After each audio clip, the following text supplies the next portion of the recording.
Boa noite, meu irmão e minha irmã.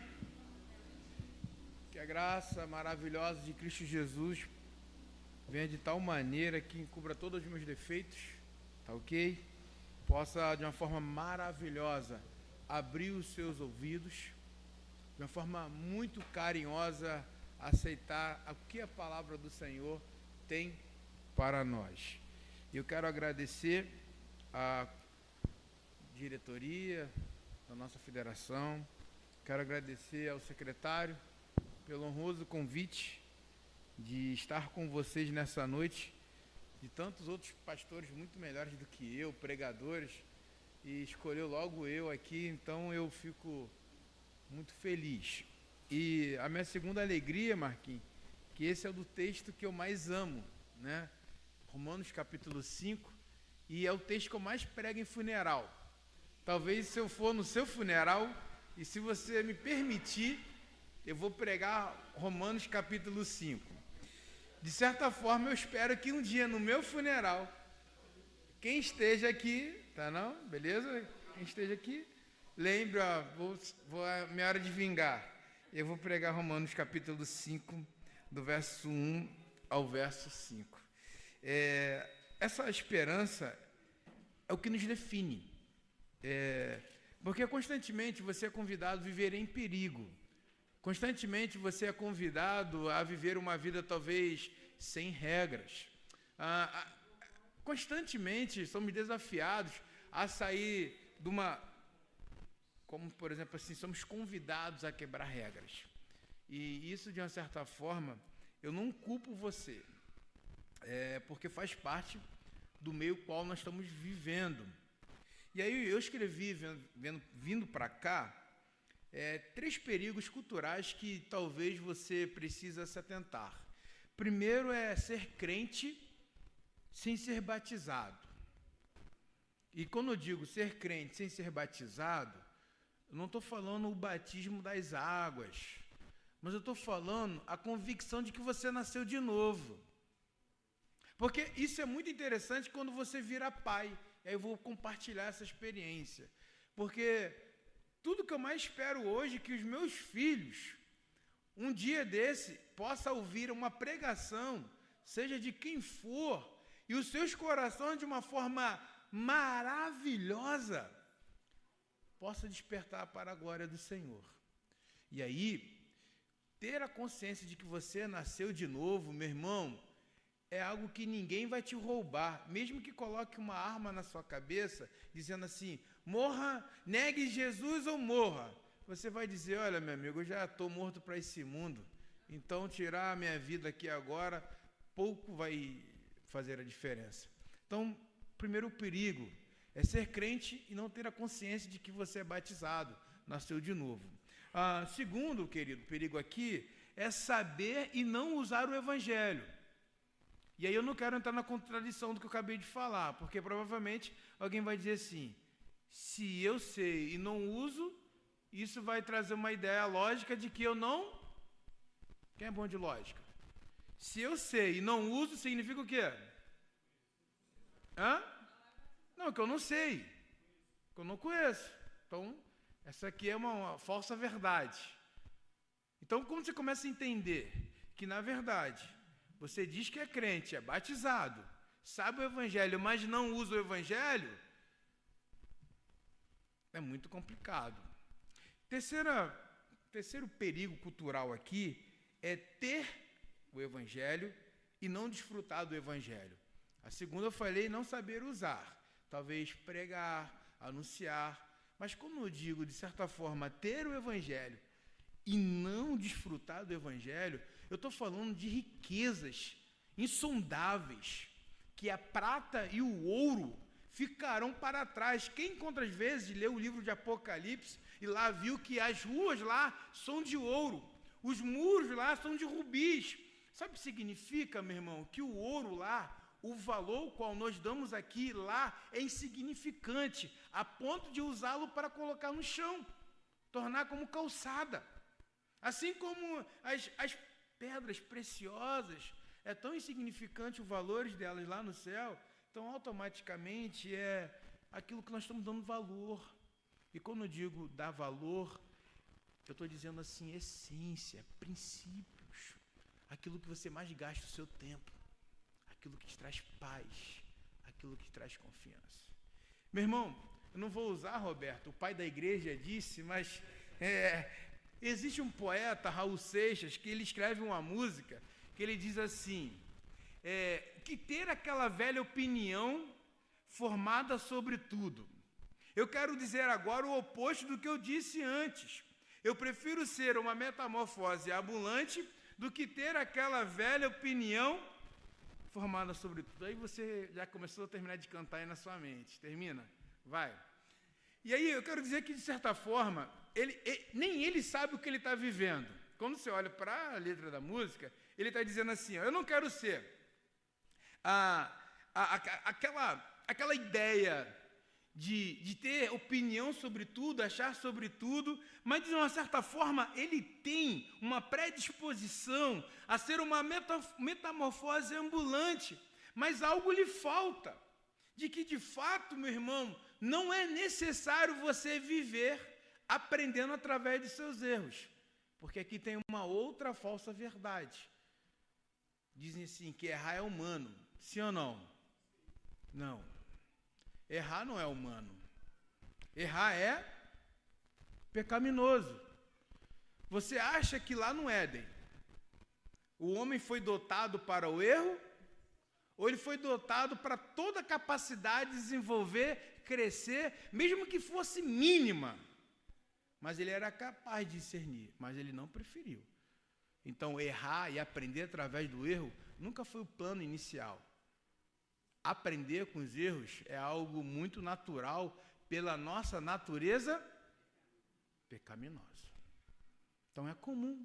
Então, infelizmente, nem Raul Seixas, o pai da igreja da MPB, de certa forma, nem ele sabia. Então, quando você começa a entender que ele deixa de ser aquele que sabia sobre tudo, que muitas vezes nós chamamos de moralista, e aquele que quer ser tão sensível, porque ele continua dizendo assim, olha que interessante, do que ter aquela velha opinião formada sobre tudo, sobre o que é amor, sobre o que eu nem sei quem eu sou, se hoje sou estrela, amanhã já se apagou, e se hoje eu te odeio, amanhã lhe tenho amor, lhe tenho horror, lhe faço amor, eu sou um ator, é chato chegar a um objetivo no instante, eu quero viver nessa metamorfose ambulante do que ter aquela velha opinião sobre tudo. De certa forma, é aquela pessoa que quer ficar bem com todo mundo. E no final, ela não fica bem nem com ela mesma. Porque quando a gente não sabe para onde nós estamos indo, qualquer caminho para a gente, meu irmão, serve. Mas é nessa noite que eu quero convidar você a viver em esperança. Não quero apenas viver em vitória, né? Como aquele memezinho, mas quando você entende o que é graça revelada, você aprende que, de fato, não é apenas sobre o que você faz ou deixa de fazer, mas o princípio fundamental do Evangelho, aquilo que Deus te chamou para fazer. O princípio fundamental, meus irmãos, da gente começar a compreender que nem sempre é sobre o que eu errei ou que eu deixei de fazer, mas desde o princípio, aquilo que Deus havia planejado.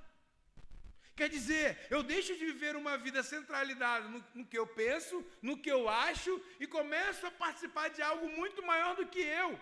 Eu abandono aquela velha vida miserável, ingrata, egoísta, narcisista, e começo a contemplar uma vida muito superior, quando eu entendo que há um Deus que cria todas as coisas e sabe de todas as coisas. É por isso, meu irmão, que eu tenho uma grande alegria nessa noite de compartilhar o texto da Bíblia que eu mais amo e talvez foi o que eu mais preguei. Romanos capítulo 5, se você observa, do capítulo 1, do 1 ao 4, Paulo trata sobre a justificação. Paulo, de uma certa forma, ele aborda todo o capricho que Deus teve de realinhar novamente a criação diante do Criador, tornar novamente algo firme, sólido, construído sobre uma verdade, não mais sobre hipóteses, mas sobre uma verdade que é absoluta. Como Deus diz que será para todo sempre. E aí, quando Paulo diz que a vitória nossa, o poder do Evangelho, vem sobre aquilo que Cristo fez, aquilo que Cristo garantiu. Então, automaticamente, quem nasce de novo, recebe do Senhor uma mentalidade nova. Preguei esse sermão domingo. Sabe onde? Onde eu preguei esse sermão? Na beira de sepultura. E aí é muito interessante porque um dia eu vou provar, eu tenho uma convicção teológica, reverendo Marco Faria. Eu tenho assim no meu coração escrever sobre a teologia da beira do caixão. Você faz tanto enterro que é lá que você tem a teologia mais simples, mais eficaz. Porque você está diante de uma pessoa que não tem mais o que fazer. E você está diante de famílias chorando, de pessoas tão muitas vezes vazias, que para alguns tanto faz, tanto fez, mas para uma grande boa parte, cria-se aquela interrogação na mente: e agora? O que vai acontecer com fulano? E agora? Para onde ele vai? Será que ele foi salvo? Será que eu vou encontrar com ele no céu? E é interessante que a pessoa vive a vida toda dentro da igreja, irmãos. Ela vive a vida toda frequentando o culto de juventude, o MP, da UCP, na SAF, vira até pastor e não tem a convicção para onde vai. Eu brinco às vezes, conto para o pessoal do interior que ninguém acredita, né? Ah, tá tendo transmissão, varão? Tá? Então tem que falar em código. Eu fui fazer o enterro lá foi eu e o pastor Eduardo, fazer o enterro do miliciano que foi convidado a morar em outra área, né? Uma área que não mais é essa. Aí é muito interessante, irmãos, que todo mundo falou bem dele. O pastor Eduardo ficou lá fora, eu entrei, ficou 4 pastores lá dentro. Aí 3 pastores só falando bem dele. Eu falei: gente, não é possível que a gente está falando da mesma pessoa. O cara morreu no meio do não arrependimento, para não falar nada além disso. Que se alguém me acusar, eu não, nada além do arrependimento, qualquer um pode morrer. E as pessoas estão achando que isso é tão comum. E aí eu volto para os 3 perigos que eu comecei o nosso encontro hoje. Muitas vezes ser crente, mas não ter a convicção para onde vai, ser batizado. Você não faz mais parte desse mundo comum, caído. Você não faz mais parte com esse mundo desorientado. Esse mundo que, de certa forma, decidiu viver uma metamorfose ambulante, porque ter opinião sobre tudo também se tornou algo enfadonho, chato, arcaico. Mas existe, não é uma terceira via, meu irmão. Eu não vim propor aqui nessa noite uma terceira via. Eu vim propor nem um meio termo, mas a verdade, a vida em esperança. Então eu quero convidar você a abrir o que Paulo vai dizer sobre isso. Quando ele acaba o auge de todo o trabalho sobre justificação, que em Deus fomos aceitos em Cristo, por aquilo que ele fez, ele agora começa a nos orientar sobre santificação. Você pode ler comigo, por favor? Justificado, pois... Vamos lá?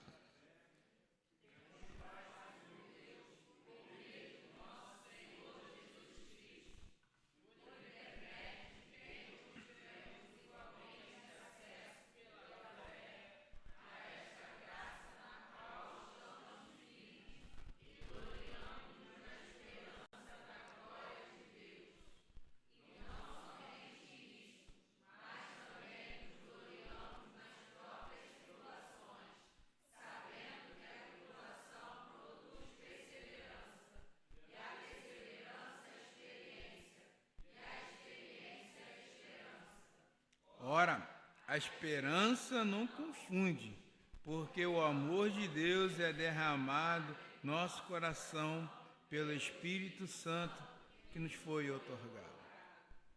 Meu irmão, quando você é convidado a pensar numa esperança que não se confunde, uma esperança que de fato ela é sólida e eficaz, até no pior momento da sua vida, essa esperança faz você lembrar. Eu gosto muito quando, por exemplo, Paulo fala assim para Timóteo: lembra, Timóteo, do que sua mãe e a sua avó lhe fez. Tem tantos Timóteo aqui. E essa esperança é tão gostosa que muitas vezes, no momento mais difícil da nossa vida, o que nós mais nos agarramos, às vezes é aquilo mais simples, que muitas avós que nem mais estão aqui, e muitas mães, às vezes, sem conhecimento teológico, aprofundados, mas eram aquelas pessoas avivadas e tinham alegria porque nasceram de novo. É aquele conhecimento tão simplório que diz assim: confia no Senhor. Descansa no Senhor, confia nele, porque o mais ele fará. Quantas vezes, meus irmãos, já falei isso para uma família tão desesperada, achando que enterrar alguém como se fosse o fim de tudo e o fim de todas as coisas. Mas quando nós temos a esperança no Senhor, olhamos que nem a morte, nada irá nos separar do amor do Senhor. Significa, meu irmão, que se ela chegar, como diz o hino Castelo Forte, enfim, com o Senhor nós estaremos. Então o crente, porque Cristo morreu naquela cruz por ele não morre na morte material, ele desperta para a vida eterna. Mas enquanto esse dia não chegar, meu irmão, o convite do apóstolo Paulo é abrir os nossos horizontes e abrir a nossa mentalidade a partir da inibição do quem eu sou. E quando eu entendo quem eu sou, e de certa forma o homem mau, aquilo que de certa forma, aquela metamorfose que tem que apanhar mesmo, sem dor não há crescimento, eu quero dizer que muitas vezes, meus irmãos, o Evangelho ele não vai te mascarar, mas ele vai te condicionar a um constrangimento. E, de certa forma, esse constrangimento não é acuar você, mas é colocar o seu eu no devido lugar. É por isso que em tantos lugares, muitas vezes, deixando as coisas que para trás ficam, que ele cresça e eu diminua. Por isso que o próprio filho, quando ele tinha tudo, e Paulo lá em Colossenses e Filipenses, vai dizer que ele abriu mão de toda a glória, de uma forma humilde.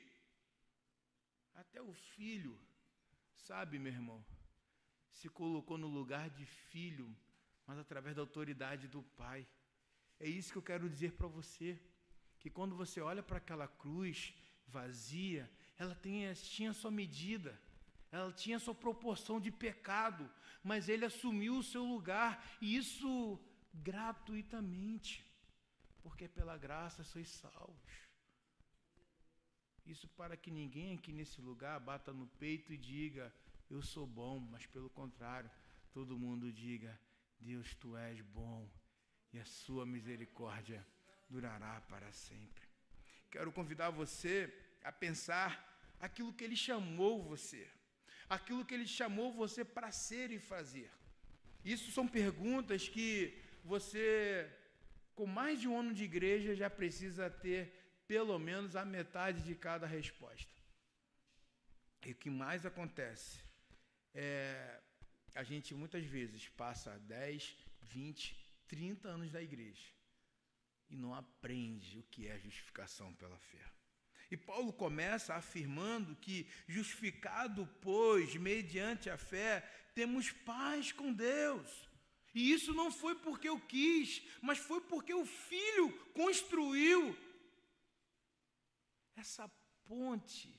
Essa paz com Deus é o privilégio de estar na presença do Senhor. Essa paz é trégua. Sabe, quando Adão decide escolher o seu próprio caminho longe da presença de Deus, e há uma separação da criação com o Criador, e agora a paz vem porque, de fato, o Criador constrói todos os elos de ligação mais poderoso.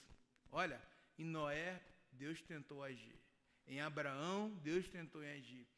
Em Davi, em Salomão, Deus, sabe? Todas as ligações que dependiam do homem foram frustradas. Mas agora o próprio Deus novamente traz, de fato, aquilo que é real, o seu próprio Filho.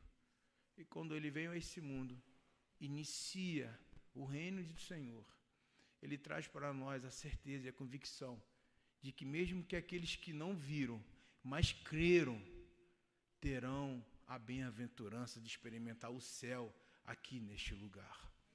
Então, querido, quando você entende que a justificação pela fé é de fato crer que as promessas do Pai nunca vão falhar, você vai crer que, de certa forma, que tão tremenda importância tem para nós conhecer Jesus e o que Ele fez, e nos assegurar de que aquilo que Ele fez, ainda que possamos pecar amanhã, nada vai novamente nos separar do amor de Deus. Porque Ele morreu pelos pecados de ontem, o pecado de hoje e o pecado de amanhã. E aí, de fato, quando eu convido você a crer, eu estou dizendo assim, você foi comprado, você recebeu uma mente, você recebeu um plano, que não tem como dar errado. Eu tenho um jargão em Carmo e quero compartilhar com vocês. Eu tinha tudo para dar errado, mas a graça do Senhor não permite e não permitirá. Ainda que meus pés vacilem, mas pela manhã a misericórdia do Senhor, porque a história nunca foi sobre mim. Tem uma música que fala sobre isso, né? A história nunca é sobre você, nunca foi sobre nós. Desculpa, meu irmão, você gosta de tirar aquela foto bonitão, dizendo, Senhor, meu pastor, e nada me faltará. Cuidado, porque a história nunca é sobre você. Sei que você está bonita no auge de tudo, mas se você achar que a história da sua vida é sobre você, você está mendigando. Você não sabe o que tem, algo muito maior para você reservado. É por isso que a sociedade vive aí uma demonstração de virtude. Todo mundo quer ser bonito, quer mostrar que é legal, quer mostrar que está feliz, mas no final todo mundo está podre e carente de uma atenção. E não sabem eles que essa atenção já foi derramada quando Cristo diz para o Pai, está consumado. Foi feito. E nada vai mais reverter essas coisas. Então, queridos, essa é a grande verdade que eu tenho para você. E como jovens precisamos lembrar que a nossa identidade não está nas conquistas, não está na aparência, não está na sua popularidade, mas sim na posição de justificado por meio de Cristo Jesus. Quero convidar você a pensar que viver em esperança é também pensar na glória da esperança. A própria esperança, ela tem a vitória por si. Olha, que interessante, olha o verso 2. Esse verso 2, eu penso como uma engrenagem, como um mecanismo, sabe? Se isso não tiver hoje, eu quero que você vá embora com raiva de mim, me odiando, mas eu quero que você olhe para esse mecanismo da esperança e nunca mais esqueça. Olha só, por intermédio de quem obtivemos igualmente acesso, pela fé, a esta graça no qual estamos e também não basta estar firme, mas você tem que ter brilho nos olhos. Sabe aquele crente pangaré? Lá de onde eu venho fala crente, acho que Deus tirou da minha mente agora para mim não falar. Gente, mocorongo. Sabe aquele crente mocorongo? Que não tem brilho nos olhos, rapaz. Você não sabe quem ele é. E para mim, quando ele estuda, então, teologia reformada, fica um nojo, né? Não, porque Calvino, irmão. Rapaz, tem que ter brilho nos olhos. Porque não basta você apenas, estar firme, mas, de uma certa forma, nos gloriamos numa esperança da glória de Deus, isto é, aquilo que eu não vi, aquilo que nenhum olho viu, nenhum ouvido ainda ouviu, mas eu creio que Deus reservou para mim as coisas mais maravilhosas. E vivo com essa convicção. Que se lasque quem pensa o contrário. Consegue entender isso, meu irmão? É por isso que o texto continua dizendo, olha, E não somente isto, mas também nos gloriamos nas próprias tribulações, sabendo que a tribulação produz e é a perseverança e a experiência. Consegue entender que, de fato, ser uma metamorfose ambulante não está errado. Mas você consegue entender que até quando você vai ser uma metamorfose ambulante? Até quando? Essa semana eu estava hoje lá, né, fazendo uma obrinha lá na igreja com o irmão, né, aí ele, no final, ele falou, Senhor, dá-me paciência. Eu falei, cuidado, hein, a última vez você se deu mal. Sabe, a gente ora por coisas ainda que a gente não consegue entender. Se você pede paz, é porque você está em guerra. Né? Sabe aqueles paradoxos das orações?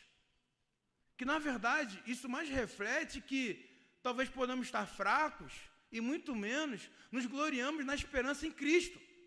Pelo contrário, você ainda continua se gabando na força do seu braço, do seu conhecimento. E aí que está o perigo, meu irmão. E aí, quando eu entendo e digo para você que viver em esperança é pensar na glória da própria esperança, porque não somente isto, mas também nos gloriamos nas tribulações, sabendo, queridos, que podemos passar todos os tipos de tribulação, podemos passar por dificuldades na vida, e muitas vezes você não vai ter um motivo, mas certo de que as grandes oportunidades, Deus tem reservado para você também um grande vai moldar o seu caráter, grande oportunidade de você aprender com Deus, mas também, de uma certa forma, desfrutar da esperança que só o Senhor pode dar. As nossas tribulações não são em vão, meus irmãos. Deus usa as circunstâncias para moldar a imagem dele em nós. Queridos, além de você entender a justificação pela fé, a glória da esperança, quero convidar você a pensar, a viver em esperança do amor de Deus derramado sobre nossos corações. Talvez seja a marca mais visível, sabe? Aquilo que invisivelmente já aconteceu, mas de forma visível se revela.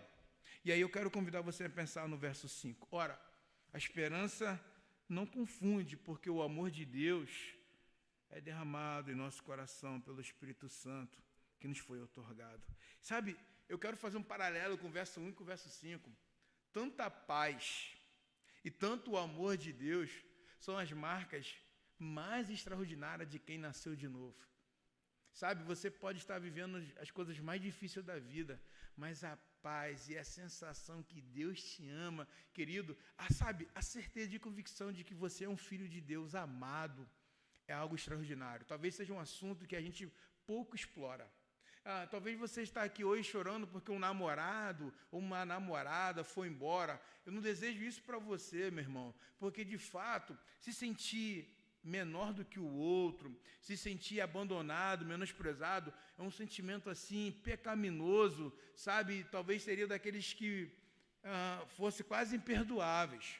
Mas muito maior do que isso, e qualquer dor de ser deixado ou abandonado, é você pensar que a marca do Evangelho é suprir essas necessidades, até mesmo quando todo mundo te abandona.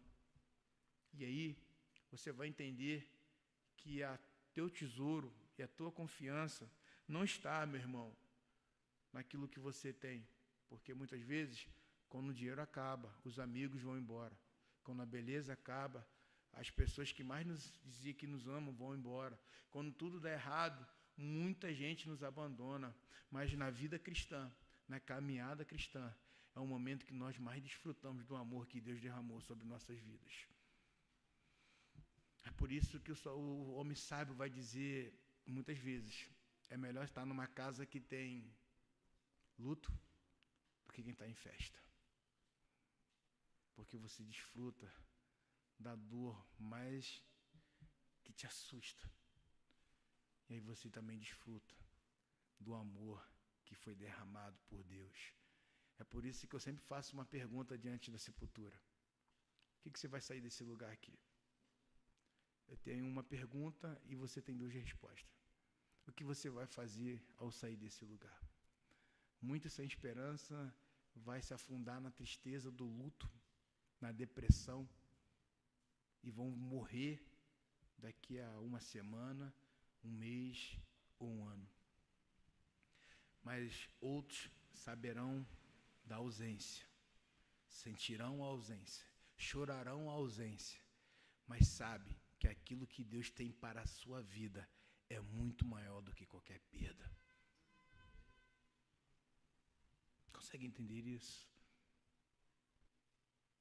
É olhar para Deus e saber: o que o Senhor quer para mim? O que o Senhor tem para mim? E eu não quero abrir mão daquilo que o Senhor já reservou para a minha vida. Quero fazer você pensar que quando Paulo está concluindo esse trecho, ele diz: a esperança não nos decepciona. Essa esperança em esperar Deus agir, isso não nos frustra, porque Deus já derramou seu amor em nossos corações. E é por meio do Espírito Santo que Ele nos concedeu isso. Significa, meu irmão, que não foi apenas de uma palavra de boca, mas foi pelo poder do Senhor, pelo próprio Deus. Se Ele diz que vai estar com você até a consumação de todos os séculos, se que Ele vai dizer: olha, estou contigo todos os dias da sua vida. E Apocalipse vai dizer que, olha, aqueles que vêm a mim, de maneira alguma alguém arrebatará de minhas mãos. Somos cuidados pelo pastoreio de Cristo. Aqui somos lembrados da esperança cristã. Ela é segura. A esperança bíblica do Evangelho é confiável. Não é uma esperança vazia, pautada apenas no que eu acho, ou nas minhas experiências pessoais, ou nos meus sucessos, ou nos meus fracassos, mas se baseia no amor de Deus, derramado pelo Espírito. Isso nos capacita a viver em comunhão com Deus, e principalmente a encher o nosso coração e a nossa boca para ter o orgulho de compartilhar o que Deus fez na sua vida. É por isso, meu irmão, que é necessário você conhecer a Deus de forma profunda. Porque enquanto você não conhece a Deus, você tem se enganjado em umas experiências de falsa esperança, que te iludem. É uma ilusão. E o diabo tem poder para iludir. Viu?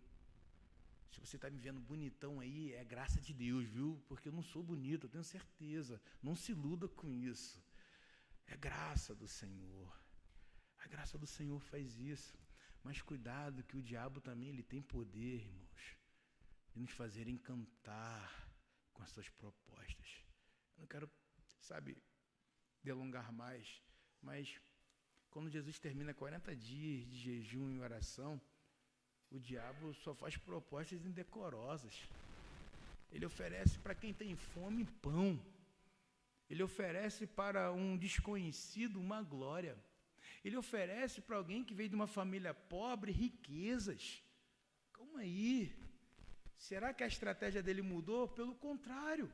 Você liga o seu YouTube, o seu Instagram, as redes sociais, está aí Satanás continuando oferecendo pão para quem tem fome, riqueza para quem é pobre e glória para um desconhecido. Satanás continua ainda vivendo a sua sistemática para frustrar o coração do eleito. Mas o Senhor me convida nessa noite, meu irmão, repreender isso sobre a tua vida. Eu tenho 3 aplicações para você sair daqui pensando, ou me amando, ou me odiando. A primeira dela, em vez de você buscar uma validação nas coisas passageiras deste mundo, busquemos a sua, ou a minha, ou a nossa identidade e a segurança em Cristo. Acreditemos que somos amados por Ele, aceitos por eles e por isso justificados por Ele. Aquela punição na cruz foi por mim, foi por você. Mas a ressurreição, o sepulcro vazio e a promessa de que Ele voltará é para nós. Isso nos dá uma base sólida para enfrentar qualquer desafio da sua vida. A segunda aplicação, meus irmãos jovens, não desanime quando enfrentarem dificuldades. Em vez de você, sabe, em vez disso, abrace com oportunidade cada experiência para um crescimento espiritual. Desde um pé, né, até um concurso que você não passou, uma pessoa que você confiou, alguém que te pediu emprestado e não pagou, uma porta que se fechou, irmão. Peito fizer isso como um sepulcro para você, declare: chegou o tempo de eu crescer no Senhor, de eu me aprofundar no conhecimento do Senhor. E parafrasear o que o profeta Jeremias: eu que sei que pensamento tenho ao vosso respeito. Quero concluir dizendo: jovens, vivam com esperança, confiança no amor de Deus. Deixem que o Espírito Santo derrame o amor em seus corações, te humilhando, de uma certa forma capacitando você a inibir o seu eu, para que a glória do Senhor seja vista e seja principalmente vista por você, capacitando a amar a Deus sobre todas as coisas e aos outros de forma muito sincera, porque eles também vão falhar com a gente. Seja um instrumento de Deus, meus irmãos, neste mundo tão carente de esperança, e testemunhe a esperança que vocês têm em Cristo Jesus. Queridos jovens, que essa mensagem simples de Romanos capítulo 5, que esse servo tão inútil seja uma fonte de inspiração para vocês nessa noite, porque a justificação pela fé de que fomos aceitos no Senhor traz paz ao teu coração, e a esperança nos sustente durante toda a tribulação da vida, e o amor de Deus derramado em nossos corações nos capacite a viver de forma transformadora. A todo momento é um momento novo para a gente colocar em prática, para viver a glória do Senhor. Que essa verdade ressoe, te incomode, que o seu coração possa ser alcançado pela palavra do Senhor, a ser impulsionado a viver uma vida cheia da esperança, porque podem te roubar tudo, mas jamais tornar cego diante daquilo que Deus já fez na sua vida. Jamais nada vai apagar da onde você saiu, porque Deus mandou você sair, da onde Ele te tirou. Nada vai apagar aquilo que Ele já fez em você. Do momento que você mais precisou, Ele cuidou de você, Ele te protegeu. Quando os amigos que diziam ser amigos tramaram contra você, ciladas foram arranjadas, mas o Senhor desbaratou cada um deles e colocou em confusão, e saímos com pés enxutos. Viva uma vida cheia de esperança, meu irmão, confiado não em qualquer coisa, é apenas no amor de Deus e na graça de Deus. Pai Celestial, obrigado por nos revelar a mensagem tão especial em Romanos capítulo 5. Ajude-nos a viver em fé, em esperança e o amor. Capacite, Senhor, cada jovem desses a viver o amor do Senhor, testemunhando de forma vibrante o teu amor, na escola, na faculdade, no trabalho, nos seus relacionamentos. Dá a tua graça, Senhor, em nome de